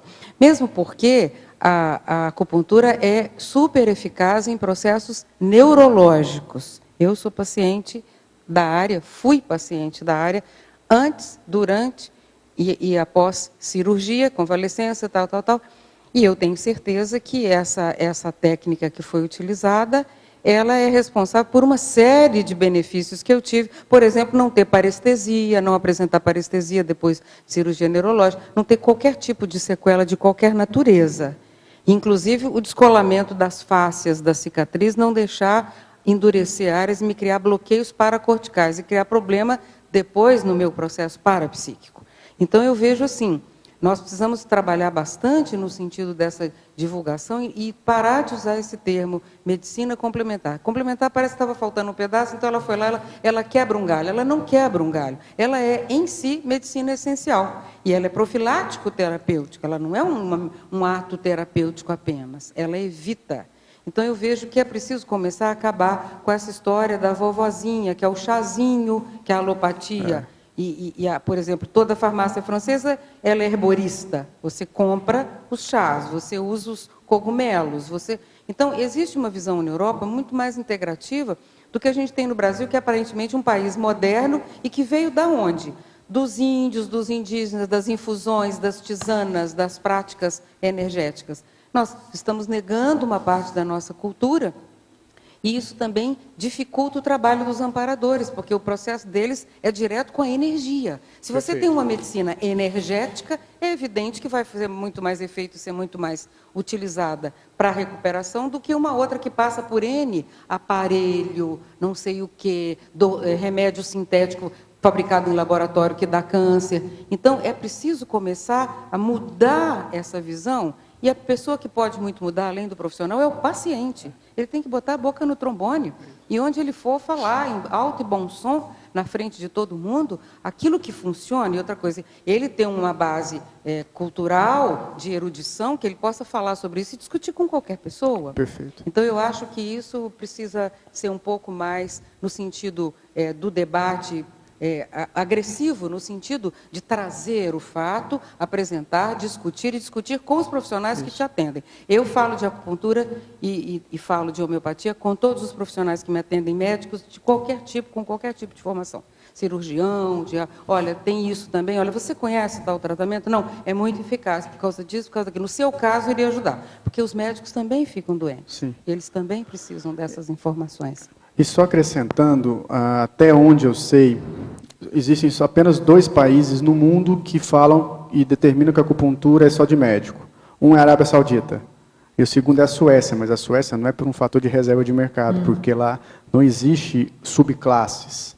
Então, todo mundo na classe da saúde tem uma formação médica. Depois aí tem um médico fisiatra, que seria o fisioterapeuta. Entendeu? Um pouco mais evoluído. Muito bom. Na página 30, Fabrício, na primeira linha, né, nós estamos falando aqui da parafatologia, a autovivência do estado vibracional profilático. Qual o seu ponto de vista sobre o efeito do EV ser equivalente a fazer acupuntura em cada célula do corpo humano? Eu acredito que o EV é superior. Eu acredito que o EV é superior. Mas, né, nós ainda não temos e nem pode, né, distribuir esse tipo de conhecimento que as pessoas não vão entender muito. Então, eu recomendo aquelas pessoas que não façam EV fazer acupuntura. E recomendo às pessoas que façam EV também fazer acupuntura. Mas o EV é superior. Tá, o EV é superior. Na página 30 também, na parafatologia, um pouco abaixo do EV, na terceira linha, agora não, é bem mais abaixo, na terceira linha, de baixo para cima, você pode comentar sobre a doação de ectoplasma controlada pelos amparadores extrafísicos de função durante o tratamento de acupuntura? Certo. De que maneira você percebe o efeito dessa intervenção? Algum paciente relata estados de melhorias radicais? Você já comentou alguma coisa, né, sobre isso, mas pode... Mas tem um caso que eu gostaria de citar, que ele é bem interessante. Eu estou tendo uma chegada de pacientes oftalmológicos. Pacientes sofreram algum tipo de derrame vascular no olho e perderam a visão, ou se não ficaram com a mácula, né? Perderam um pouco o contexto, visão escurecida e tal. Bem, esse exemplo vem do fato de que esses pacientes chegaram, né, e eles começaram a evoluir muito com a acupuntura. Então, começou a limpar, coisa que o laser não conseguiu, coisa que a medicação não conseguiu, a acupuntura conseguiu. Então, um desses pacientes que chegaram lá ao consultório, eu senti que era a hora de mexer com as energias e esterilizar a energia. Então, como a gente é, no sentido positivo, né, capaz de amparador, a gente obedece, né? A gente obedece o pai, a mãe, mas amparador a gente tem que obedecer. E eu comecei a fazer isso. E essa esterilização eu percebi que realmente estava tendo uma densidade maior, que tinha jeito de ectoplasma. E eu via que o ectoplasma ele entrava diretamente no olho desse paciente. Então, a partir dessa sessão, ele melhorou muito. Então, eu fui percebendo ao longo dessa sessão, né, desse tratamento, que ele melhorou muito mais que os outros. Mas também não são todos que a gente vai colocar também esse tipo de energia, desde que não esteja sendo controlado e amparado por amparadores. Amparadores. Né? Mas eu tenho esses relatos aí que já realmente... tem experiências nesse sentido, e né? que ajudam a evolução. Mas eu não oriento quem entender disso fazer sempre, porque talvez não tenha o amparo necessário.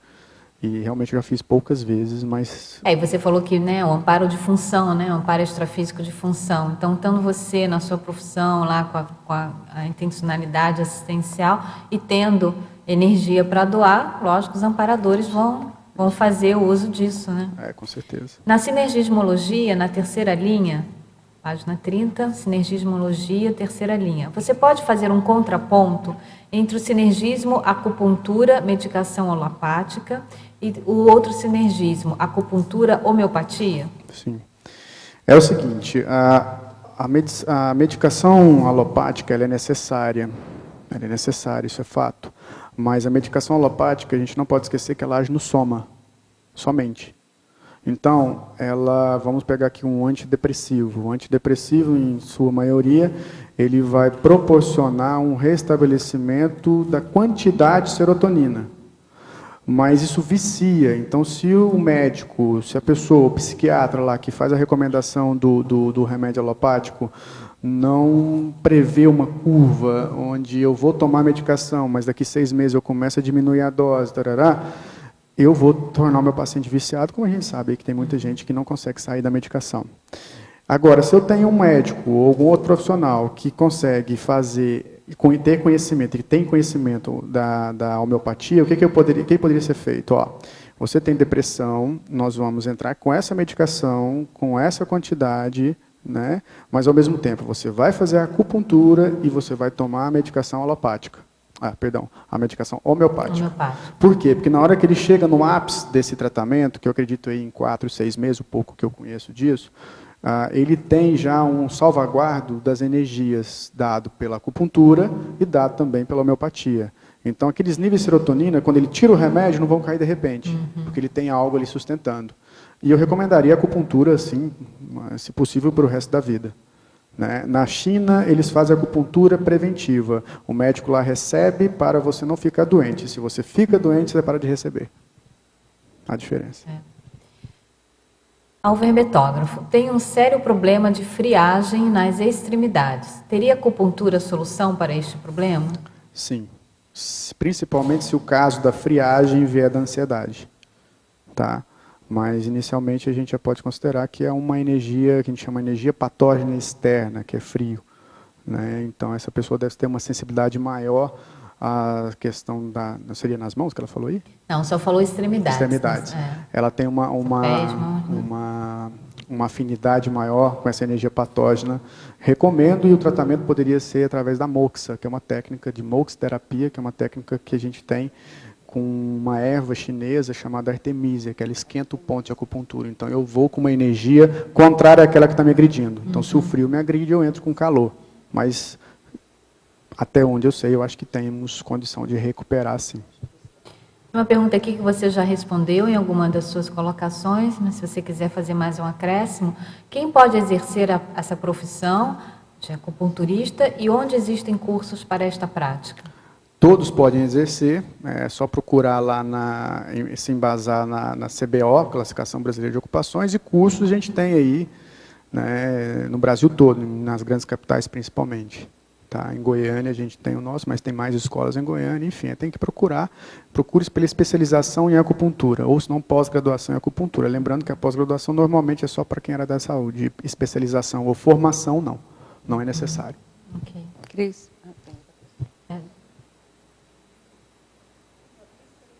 Neurologia, a mania dos pacientes não completarem a totalidade do tratamento. Como é que tu vê isso? Se as pessoas retornam, como é que é isso? Bem, isso é interessante a gente estar falando, porque assim, eu costumo descrever essa mania com o seguinte exemplo. Você vai pegar e vai imaginar uma pessoa que mora sozinha. E essa pessoa não lava a casa, não limpa as louças, tudo sujo. E você chega lá um belo dia, vai fazer uma visita e você começa voluntariamente a limpar tudo, né? Deixa tudo limpinho. Aí, na terceira vez que você for lá, ela não te abre mais a porta, porque ela não quer que você limpe a casa dela. Então, agora eu transfiro esse conceito para a acupuntura. A acupuntura, ela, ao seu modo, ela fornece meio para o autoconhecimento. E tem gente que não está preparada para saber que tem mágoa, por exemplo. Tem gente que não está preparado para entender que tem um trafar que precisa ser reconsiderado, precisa ser reconstituído. Então, o que ela faz? Ela paga, ela deixa lá pago e não volta. Inventa uma desculpa na primeira, segunda sessão. Vou dar um outro exemplo, para enriquecer mais aqui a resposta. É um paciente que eu tive com dor no ombro. Ele pagou R$150 na sessão, deixou 10 sessões pagas. Ele foi até a sexta porque a dor melhorou, mas eu particularmente atendo, entendendo que a dor no ombro vem de um problema energético no fígado, ele tinha esteatose e cirrose, e esse problema energético no fígado vem de uma questão relacionada à raiva. Então eu melhoro a dor primeiro, depois eu quero chegar na raiva, mas quando foi para chegar na raiva, ele foi embora, ele ficou com raiva, eu acho. Literalmente. Tá, mas algum caso teve que a pessoa volta por conta de ter desistido antes? Eu não entendi o final da pergunta. Se a pessoa volta ao tratamento te procurar, é isso que eu digo. Se a pessoa volta depois para te tratar novamente. Sim. Lá nós desenvolvemos um plano de tratamento que envolve 25 sessões, que é o básico. Tanto é que tem aí um mito, né, das 10 sessões resolver um problema, não resolve. Então a gente criou esse plano, que inclusive vem da Escola de Londres, esse plano, que ela fala lá em 40 sessões, mas o nosso conceito aqui vem para 25 pelas condições até financeiras de pagamento e tal. Mas ele volta, então ele faz aquela quantidade de sessões, equilibra, fica lá um ano e meio, e depois aparece. Estou precisando de acupuntura. E é legal, na volta, a gente começa a conversar a respeito. O que você sentia quando fazia e sentiu hoje? Estou sentindo isso. Então a gente pega todas as características, né, de relato e tira ali, faz até uma espécie de conscienciograma com ele. Né? Então você sentia isso, então tá vendo? Como é que você é? E Mas ele não volta para ti assim no zero, né? Ele ele volta em outro patamar. Não, nunca do mesmo jeito. Nunca do mesmo jeito. Nunca do mesmo jeito. Obrigada. Eu gostaria de comentar a respeito, Fabrício, daquela pessoa que falou das extremidades geladas, também a questão da ectoplasmia, a pessoa que tem uma facilidade natural para condensar as próprias energias, principalmente pelo rosto e pelas extremidades, e essa extremidade congela, não gela, ela congela, ela fica totalmente enrijecida, há uma desidratação natural pela soltura das energias na forma condensada que se chama ectoplasma. Então, nesse caso também, a pessoa pode começar a entender que ela tem uma doação de energia. E muitas vezes ela não tem só uma doação, ela está tendo perdas energéticas porque não está fazendo determinada aplicação ou mudança pessoal. Então, eu acho interessante também a gente fazer esse contraponto, porque às vezes a pessoa que está em casa não leva isso em consideração. Existe a forma de ectoplasmia gelada, que as extremidades ficam frias demais, e existe a outra forma quente, que é quando a pessoa tem a soltura e as mãos muito vascularizadas. Então, esses dois aspectos merecem ser apresentados para que a pessoa em casa não pense que é só um problema de ansiedade. Então, veja bem, a pessoa, vamos supor que seja um ectoplasta ansioso. Ele é um ectoplasta com ansiosismo, ele perde energia. Ele provoca efeito físico no ambiente, ele prejudica a própria saúde. Então, do mesmo modo, a acupuntura é útil da mesma forma, porque ela vai chegar para fazer as correções via ansiosismo, mas a pessoa tem que pensar, será que eu sou um doador inconsciente de energia condensada chamado ectoplasta? E eu perco, é o contrário, a palavra é plasta, mas a pessoa não é uma plasta, ela doa energia, sem saber. Então ela precisa ficar atenta, porque ela cede, é como se fosse um doador de sangue. Só que ela não sabe que é um doador de sangue. Como que pode isso? Então, a pessoa precisa ficar consciente dessa realidade para corrigir as coisas na sua raiz, né? Além do processo da acupuntura ajudar, precisa rever e fazer experimentos para saber também. Bom. Vamos lá? Fabrício, parabéns pelo verbete, muito interessante, viu? Muito bom mesmo. Obrigado. Mas eu cheguei um pouquinho tarde e na página 32... no penúltimo subtítulo, Femininologia. Certo. Na segunda linha, acho que é possível uma correção aqui. A reciclante existencial atenepicista. Seria atenepecista? É isso. Vamos colocar aqui, né? Químico. Tá. Atenepicista. Ok? É um erro de grafia. Tem um erro digitação, aqui de digitação. Perfeito, obrigado. Obrigada. Sim. Aprofundar na teoriologia, na página 30, as duas últimas teorias, a teoria dos biofótons. Beleza. E depois a teoria morfogenética, demonstrando a formação dos chakras. Olha só, a teoria dos biofótons, ela é uma teoria russa. Então, a inteligência russa, ela pesquisa muito sobre energia. E essa teoria demonstra o seguinte, eles perceberam através de aparelhos que o nosso corpo, ele capta a energia em forma de fótons, que são pigmentos de luz, né, através dos pontos de acupuntura. Então, os pontos de acupuntura parecem ser os absorvedores, os captadores dessas energias. Então, eles fizeram estudos com ressonância, até mesmo com aparelhos que a gente desconhece que exista, e verificaram que essas energias penetram através dos pontos de acupuntura.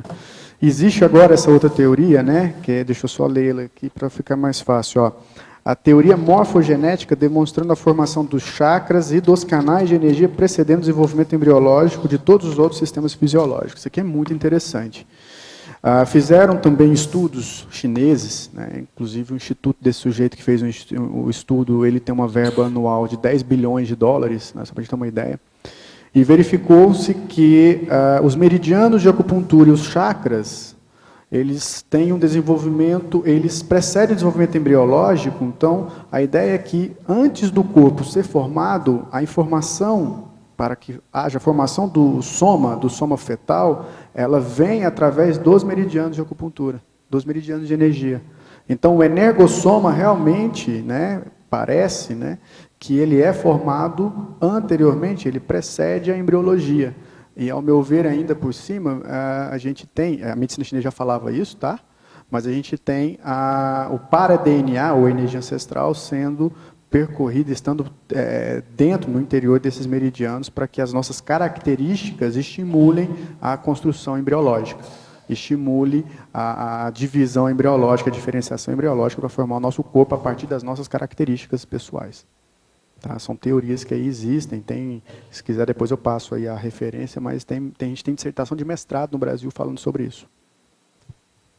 Em legislogia, posso também aqui já te passo a palavra. Em legislogia, na página 32, no último item, qual que é a relação da lei da sincronicidade com o tema do seu verbete? A lei para mim, essa lei ela é interessante, né? Deveria ser colocada ela no código de advogado, né? Nos códigos civis, Código Civil, na Constituição Federal, né?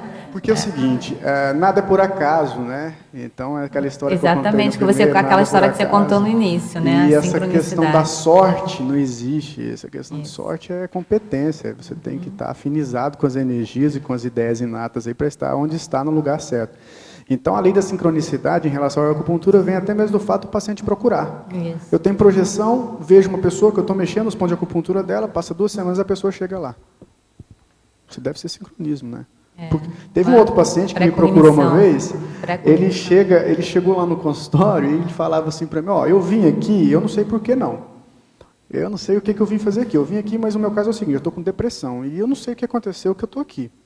Mas, não sei, você pode me tratar? Eu falei, não, vamos agendar. Não, beleza. Aí ele achava estranho, ele ficava olhando assim o ambiente. Ó, mas eu não sei o que eu vim fazer aqui. Eu só sei que me falaram para vir aqui. Agora, quem falou, agora essas coisas, né, é pessoal, mas é a sincronicidade agindo aí. Que é uma lei, para mim, muito importante, levo muito em consideração. E considerando aqueles 5 elementos, né, que você coloca aqui na sua caracterologia, na página 33, a teletertuliana pergunta, por que não consta na lista o elemento ar ou éter? Porque esses 2 elementos não são da medicina chinesa. Na parafatologia, Fabrício, na página 30, no final da 6ª linha, de baixo para cima, você pode expandir o ponto Yin Tang frontochakra, facilitando a clarividência? Sim. A clarividência, ela se dá através, né, do chamado aí pelos místicos de terceiro olho. Então, vamos só buscar uma ideia interessante. Antigamente, quando não existiam humanos, existiam só répteis, eles tinham um olho só. Esse olho único era no centro. E parece que houve o quê? Uma evolução. A evolução proporcionou a formação dos 2 olhos. Esse olho que estava no centro, ele vai para dentro do cérebro e parece formar uma glândula pineal. Tá? Então, o que nós temos? Nós temos um ponto agora no centro do cérebro que fornece a nós a clarividência, que são aquelas imagens que aparecem que a gente não está vendo, o olho está fechado, a gente está vendo. Então, quando eu estimulo o ponto Yin Tang, eu equilibro as energias ali desse centro e eu consigo aprimorar essa clarividência. Então, é nesse sentido que a gente quis expor aí. E ainda na parafatologia, na 8ª linha de baixo para cima, você pode explanar os itens, os canais tendíneo-musculares, nutrindo o sistema músculo-esquelético e afinidade entre as energias extrafísicas e os meridianos? Sim. Olha só, a medicina tradicional chinesa, ela trabalha com várias qualidades de meridianos. O que são os meridianos? São canais que circulam energia pelo soma. E esses meridianos, eles seguem um critério de profundidade, de qualidade energética e tudo isso. Bem, e os meridianos tendíneo-musculares, eles são os responsáveis, né? A função principal deles é proteger o corpo. Tá? Então, todas as vezes que eu tenho uma lesão no tendíneo muscular, no meridiano tendíneo muscular, eu vou ter a formação de pontos chamados ashi, que vão formar dor. Então, toda vez que você tem um ponto que dói no seu corpo, tenha certeza que os tendíneos musculares foram lesados. Tá? Mas só que pegando aqui o gancho da questão, né, dos tendíneos musculares, esses meridianos que vão nutrir o sistema musculoesquelético. E a maioria dos traumas se dá nesses 2 sistemas, né? Sistema muscular e sistema também esquelético, é por isso. E a próxima pergunta foi? Afinidade entre as energias extrafísicas e os meridianos. Eu penso o seguinte, isso é uma ideia. Eu não posso falar que isso é um fato, né? Aliás, para mim é um fato, mas a gente precisa de mais pesquisas. A sinalética energética, ela aparece por meio da assimilação de energias extrafísicas com o corpo. Né? Então, há uma simbiose e uma troca. E eu, particularmente, acredito que cada meridiano de energia pode fornecer um tipo de sinalética. Tá? Então, você sente uma dor de cabeça num determinado local, claro, da cabeça. E essa dor de cabeça, ela vai te mostrar, ou pode te dar dando um sinal que vai acontecer algo referente a uma condição negativa. Então, essa dor, esse sinal, ele pode estar vindo, ele pode estar sendo te mostrado a partir dessa afinidade que há entre as energias extrafísicas e cada meridiano de acupuntura. Tem uma hipótese de pesquisa, né, nesse sentido. Já estamos pesquisando a respeito disso aí. Em interaciologia, na página 31, Fabrício, você pode ampliar o processo da interação pontos de acupuntura, fibras nervosas periféricas, através da hipersensibilidade do mastócitos? Sim. A ideia aqui é que a acupuntura, lembro, ela atinge 2 tipos de sistema energético e sistema somático. O sistema somático, ele vai estar sendo ativado, ele vai estar sendo estimulado a partir dos nervos periféricos. Mas antes dos nervos periféricos serem estimulados, nós temos comprovações hoje que há a sensibilidade, uma hipersensibilização dos mastócitos, que são o quê? São agentes imunológicos que irritam as fibras nervosas para que haja o carreamento do estímulo até o cérebro. E há uma outra pesquisa que demonstra que a maioria, que os pontos de acupuntura, eles têm maior quantidade dos receptores dos mastócitos. Então a gente pensa aí que há uma interação entre os efeitos da acupuntura e esses mastócitos. Ok. Professor Fabrício, tive síndrome do pânico. Como é um momento muito difícil, queria saber se a acupuntura auxilia, previne ou trata dessa síndrome. Sim, ela auxilia, ela previne e trata. Pode ajudar de todas as formas, com né? certeza. Mas o melhor aí, eu indico, é um bom diagnóstico, para saber se realmente é uma síndrome do pânico ou um assédio. Ok. Que estão muito interligados também, né? Com certeza. Estão bastante Talvez interligados. seja né? um sintoma de pânico, mas não é assim do pânico. O pessoal gosta de estar traduzindo e colocando as medicações aí. A pessoa fica entorpecida e não entende o que tem no extrafísico aí. Então eu recomendo um diagnóstico mais apurado. Mas a acupuntura é recomendável. Ajuda. Vamos lá?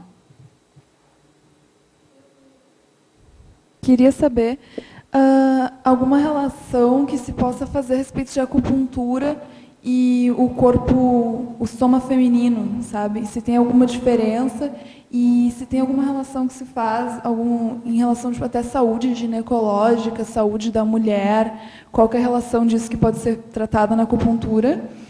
E eu queria saber também se vai estar no dia 2 na OIC, que eles vão fazer uma série de atividades a respeito de saúde. E a acupuntura é uma coisa que eu tenho curiosidade há muito tempo de conhecer, só que ela é dificilmente acessível, assim, eu não vejo comumente por aí. Assim. Você é formada? Você tem um curso superior? Tá. Qual? Você pode fazer acupuntura, tá? O curso de acupuntura. Aqui na América a gente tinha turma aqui. Eu já como dei estudante? Aula. Oi? Como estudante tem como fazer também? Não, ainda não, né? Eu te oriento a terminar a graduação para depois fazer uma pós-graduação. Aí você vai conhecer mais. Oriento também a visitar a China, né? Lá você vai conhecer também muitas coisas. Bem, então vamos lá. Se existe diferença entre o corpo feminino e o corpo masculino com a acupuntura? Basicamente não, mas a forma de tratamento talvez a gente tenha que diferenciar.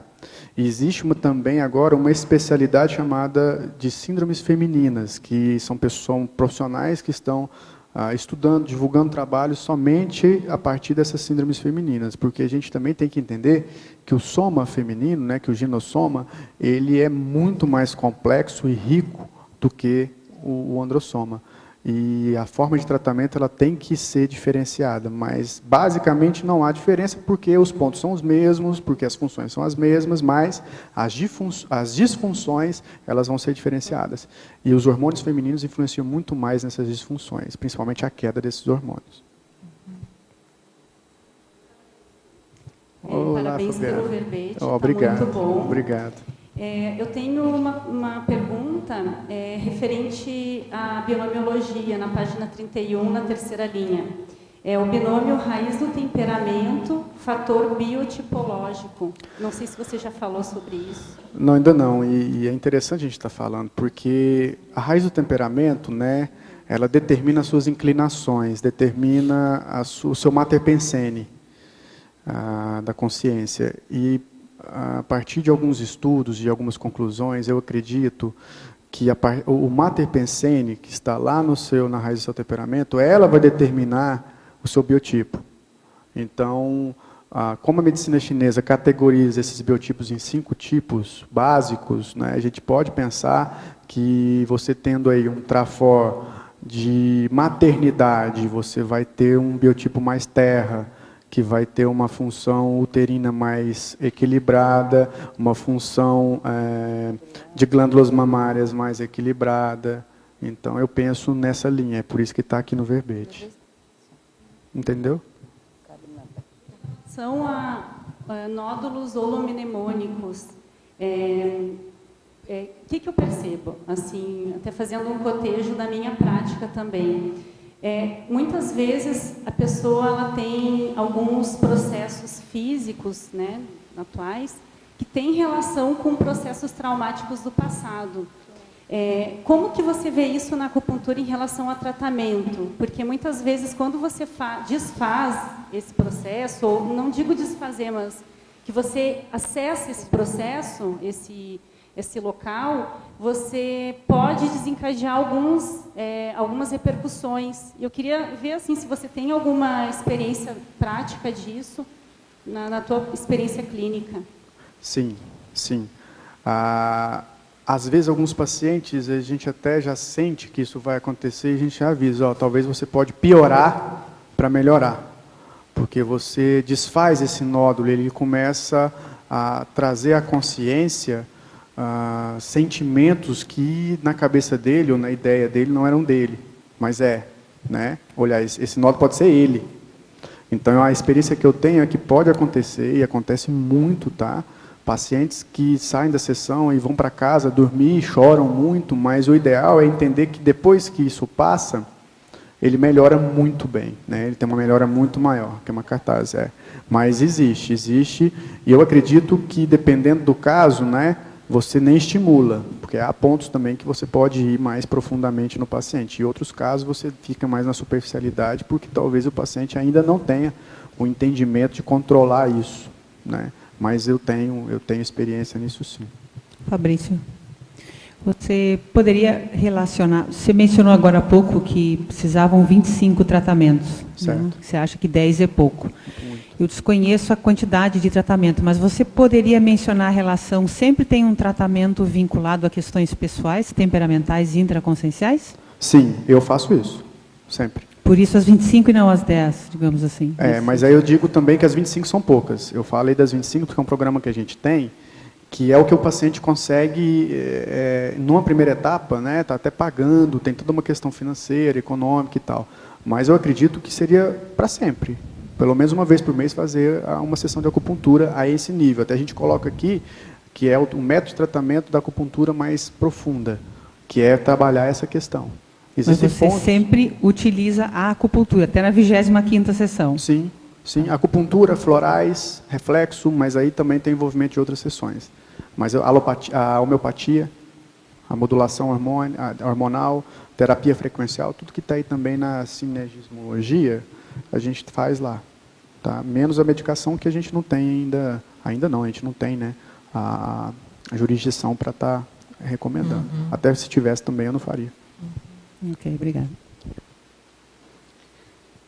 Fabrício? Na neossinapsologia, na página 31, na penúltima linha, você fala as energias gravitantes bloqueando a formação de neossinapses evolutivas. Seria energia de assediador, energia estagnada? É isso. Mas o primeiro assédio começa com o alto, né?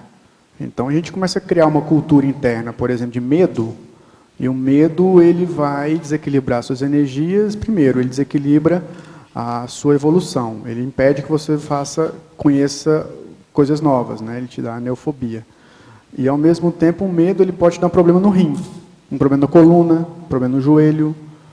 E, à medida que você trabalha isso, você vai desobstruir a consciência, desobstrui, você limpa essa névoa dele, o paciente começa a pensar, falou, poxa, e raciocinar, entender que não precisa ter medo, né?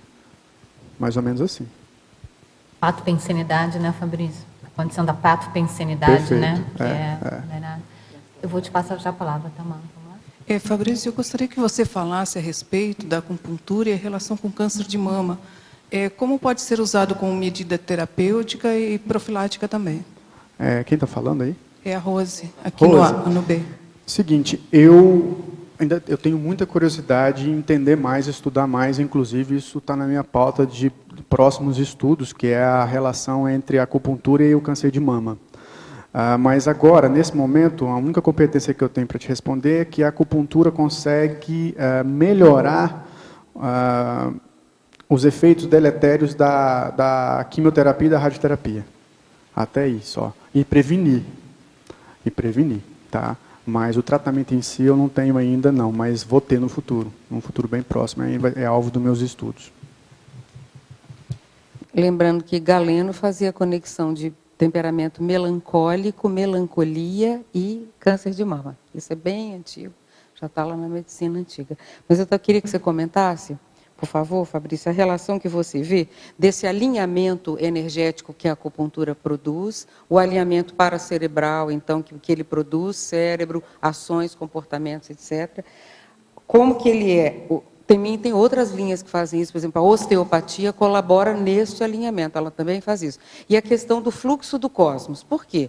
Quando você coloca o holossoma, a consciência coloca o seu holossoma alinhado no alinhamento energético, que é a homeostase, o alinhamento musculoesquelético, ela vai botando tudo num alinhamento, é evidente que essa pessoa vai acessar muito mais facilmente ideias mais avançadas, ela vai captar informações, sinalética melhor. Então, tem tudo a ver com aquela questão do fluxo do cosmos. Isso gera parasincronicidades, técnicas, como você comentou. Então, a pessoa entra no fluxo. Hoje existe, inclusive, essa abordagem, entrar em fluxo. Tem essa abordagem dentro da psicologia positiva.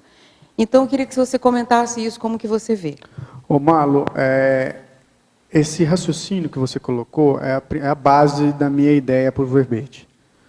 É mostrar que a acupuntura é uma técnica, não é melhor do que nenhuma outra, tá? É uma técnica que consegue fazer esse alinhamento.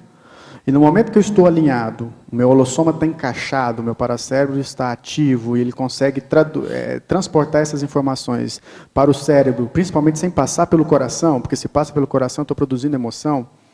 Então, eu produzo sentimento, né, diferente, sentimento de emoção. No momento que eu tenho esse alinhamento estruturado, eu faço parte mais facilmente do maxi-mecanismo. Então, eu me torno uma mini peça com muito mais, como eu posso dizer? Lucidez. Lucidez. Com lucidez, perfeito, perfeito. Então, esse seu raciocínio aí serve para fechar muito bem a minha ideia aqui da acupuntura, inclusive, por que colocar ela na holossomatologia, que foi sugerido até na época, colocar ela na terapeuticologia ou na... ela é holossomatologia. Entendeu? Então, esse encaixe, a acupuntura consegue fazer com muita perfeição. Repito, não é melhor que nenhuma outra técnica, e eu acredito que o estado vibracional seja superior. Porém, a gente pode até perceber que para chegar no estado vibracional é complicado, e a acupuntura ajuda a chegar no estado vibracional mais facilmente e rapidamente. Uma coisa também, você compartilha a ideia de que há doenças que são curas, que são expurgo residual da paragenética? Sim, sim. Então, isso é muito importante a pessoa entender, porque senão ela não vai entender determinadas reações que ela tem. Existe doença que nasceu da patologia do autoassédio, da parapatologia consciencial. Existe a doença expurgo, cura, ou seja, tira da paragenética, porque não faz mais parte do processo paracerebral. Tirou aquele comportamento, mexeu na raiz do temperamento, você muda a paragenética. Então, a paragenética muda segundo a segundo durante a própria vida. Não é só quando a gente está no período intermissivo, sem os dois veículos. Claro que facilita, mas aqui existem elementos que ajudam a pessoa a fazer esse alinhamento e o expurgo das patologias residuais. Marlo, nada é por acaso. Então, se você tem uma patologia... e essa patologia, esse estado patológico não faz você sofrer, ao contrário, ele melhora, é sinal que você está precisando usar o corpo, o soma, as células para expurgar isso da sua paragenética. Eu tive esse exemplo, logo depois que eu cheguei da China, eu tive uma intoxicação por chá verde e fiquei 40 dias acamado com uma doença que ninguém sabia o que eu tinha. E a partir disso começou a minha reciclagem, e essa reciclagem me proporcionou estar até aqui. Então, repito aquela fala inicial, nada é por acaso, e o que parece negativo é positivo, depende do final, do processo final, do efeito final. Aproveita, né, Fabrício? Possivelmente não vamos conseguir vencer todas as perguntas aqui, mas vamos até o último minuto. Qual é a orientação da acupuntura com relação a furar a orelha para colocar brinco e piercing? Devemos ou não colocar algo nas orelhas, levando em conta os pontos de energia? Sim, é bom observar. Eu já tive pacientes que colocavam um piercing no lóbulo, na parte superior da orelha, e ali um ponto chamado ponto alergia, ou ponto de Darwin. Não, ponto alergia ou ponto 24, dependendo da escola. E esse paciente tinha muita alergia. Aí chegava lá com a queixa principal, eu tenho alergia. Aí você vai olhar a orelha e o ponto está lá, principalmente quando o objeto é de prata. E a prata tende a diminuir a quantidade de energia. Então, a orientação que se faz é observar bem o material, observar bem o que vai ser colocado, onde vai ser colocado, para não gerar efeito. Eu já tive efeitos, sim, que levavam a condições de desequilíbrio. Falando em material, qual é o tipo de material usado nas agulhas de acupuntura? Inox. Em mitologia, o mito de acupuntura não fazer mal. A acupuntura pode fazer mal? Pode. Desde o minuto em que o paciente deita e o profissional pique sempre os mesmos pontos, ela está fazendo mal, porque não está fazendo bem. Como é que é? Desde um minuto? A pessoa deitou. Aí o terapeuta, o acupunturista, pica toda a sessão no mesmo ponto. É sinal que essa pessoa não está evoluindo, ela está indo à toa. Não está fazendo bem, então está fazendo mal. Começa por aí. Ah, certo. E pode levar a desordem, sim. Pode levar, se não for feito com muita clareza. Outra coisa que eu sou contra, é bom falar aqui, que eu não sou a favor, aliás, é a condição do profissional atender vários pacientes de uma só vez. Se o profissional atende vários pacientes de uma só vez, ele não entende de energia. Ele pode ficar assimilado a energia de um paciente e passar para outro paciente, isso vira na minha terra fala peteco, né? Bom, Fabrício, ficaram faltando aqui 2 perguntas, mas pelo nosso tempo, infelizmente, nós já temos aqui que terminar. Meus parabéns pela sua estreia, tá? Pelas suas brilhantes lições aí a respeito da acupuntura. E esperamos seus próximos verbetes agora, com próximos temas, próximas correlações que você faça, tá? Sim, Muito bom mesmo a sua apresentação, meus parabéns. E obrigada a todos pela participação. Vamos aos nossos comerciais. Eu que agradeço. Obrigada. As pontuações da tertúlia de hoje são 23 assinaturas no livro de presença, 22 perguntas presenciais e 33 perguntas online. Temos 4 recados hoje. Keiko, programa Verbetografia, Sueli, segunda semana de Paradireitologia, Beatriz, Dia de Ação em Saúde Consciencial e Hermânia, ECP1, Foz do Iguaçu. Boa tarde. A IC de Verbetografia Enciclosapiens convida os tertulianos e teletertulianos interessados em escrever o seu verbete e, com isso, participar da enciclopédia da Conscienciologia, contribuindo com seus conhecimentos, a se inscreverem e fazerem o programa Verbetografia. Dessa turma, na modalidade EAD, totalmente à distância. E essa turma começa no dia 7 de agosto e vai até dia 30 de outubro. Então, esse curso tem duração de 3 meses, fazendo acompanhamento semanal da sua escrita verbetográfica. E, então, quem conseguir, né, acompanhar semanalmente as aulas do curso, vai, no final do 3º mês, né, no final do curso, já vai estar com o seu verbete praticamente pronto, né, e podendo já em seguida enviar para a revisão da equipe. Então, o curso oferece aulas gravadas, semanais, que são liberadas e que podem ser baixadas e assistidas quantas vezes forem necessárias, e também aulas online semanais, que acontecem às quintas-feiras à noite, para tirar as dúvidas e também esclarecer a utilização da chapa verbetográfica e também com relação ao confort do verbete. Então, informamos aí a importância de fazer a inscrição antecipada, né, para agilizar o processo de aprovação do título e começar, né, seria interessante o aluno começar com o título já aprovado. Inclusive, como estamos há uma semana apenas do início do curso, né, então as aulas gravadas, as primeiras aulas gravadas já estão sendo liberadas para os alunos que estão inscritos na turma. Para a inscrição, procure a recepção do CAEC por telefone 45-3525-2652 ou por e-mail caec@caec.org. Lembramos ainda que para os reciclantes, para aqueles que estiverem refazendo o curso, há desconto de 25% e para maiores de 60 anos, 50% de desconto. Aguardamos vocês. Muito obrigada. Olá a todos, em nome da Associação Internacional de Paradireitologia, informo que no dia 5 a 13 de agosto, estaremos com a segunda semana da Paradireitologia. Isto significa que faltam somente 5 dias para iniciarmos as nossas atividades na semana.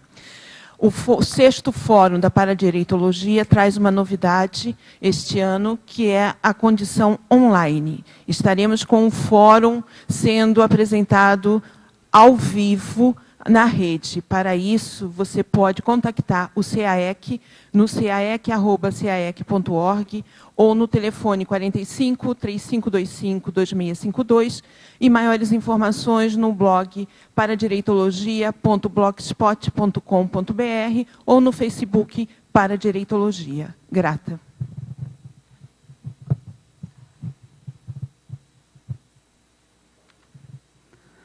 Boa tarde a todos.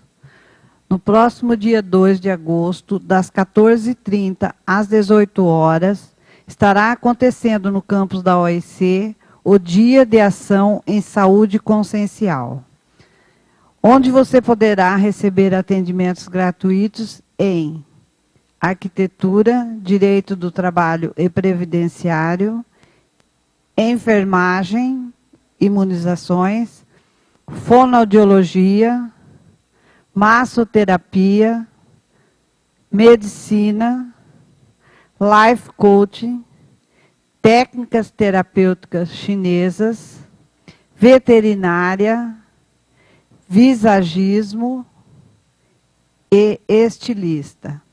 Estará acontecendo também das 14h30 às 17 horas o workshop do curso avançado em saúde consciencial. Uma aula experimental gratuita com a equipe de consciencioterapeutas. A OEC aguarda sua participação. Maiores informações pelo telefone 45 30 25 1404 ou pelo site www.oec.org.br. Obrigada.